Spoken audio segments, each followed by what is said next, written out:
तो दोस्तों, हम चाइल्ड डेवलपमेंट में जो भी चीज़ें, जो भी प्रयास करवाते हैं या जो छोटी छोटी चीज़ें हम करवाते हैं, वो प्रेशर देना नहीं है। और अगर हम उस चीज़ों को तब्दील करते हैं या एज अ सिस्टमेटिकली उनसे लेते हैं काम, तो इसका मतलब ये बिल्कुल भी नहीं है कि हम जनरेशन गैप को हम इंटरप्ट कर रहे हैं। क्योंकि जनरेशन गैप का मतलब ही होता है कि वो सारी पुरानी पद्धतियाँ, वो सारे दकियानूसी विचार वो वापस से उस बच्चे पे नहीं थोपना है। वो वापस से अगर वो चीज़ें मशीन से इजी हैं तो मशीन से ही आप लीजिए, लेकिन बच्चों को वो चीज़ करने की प्रेरणा आप दीजिए।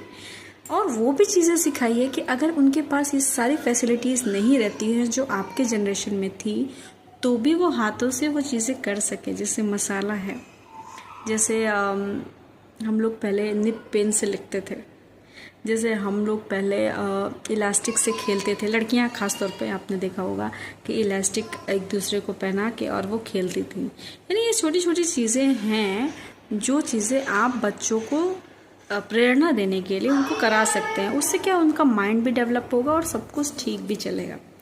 लेकिन ये चीज़ें प्रेशर बन जाएंगी तब जब आप छोटी छोटी चीज़ें आप नहीं, तो उनसे काम लेना ज़रूरी है ताकि उनका दिमाग क्रिएटिव बन सके।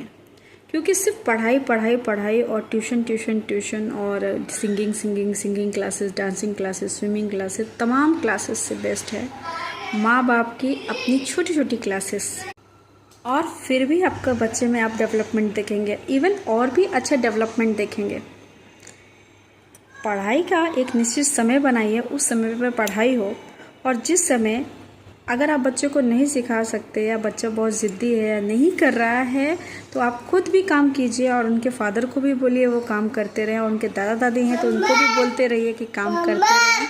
जैसे कि ये मेरा बच्चा है, इसके साथ मैं खेल रही थी तो ये मुझसे काम करा रहा है। और सबसे ज़्यादा इम्पोर्टेंट बात, बच्चे स्कूल से आएँ, ट्यूशन से आएँ, शाम को 1 घंटा आप उनके पास बैठिए। क्योंकि कभी कभी बच्चे अपने दिल की बात नहीं कर पाते। कोई प्लान होता है तो वो डर के या झिझक के वो नहीं बोल पाते कि कभी कभी क्या है, माँ बाप इतना प्रेशर में होते हैं, इतना खुद ही इतना स्ट्रेस में होते हैं कि वो डर से बेचारे अपने कुछ प्लान्स होते हैं जो उनको करने होते हैं, जो डिस्कशन होते करने होते हैं, वो नहीं कर पाते हैं।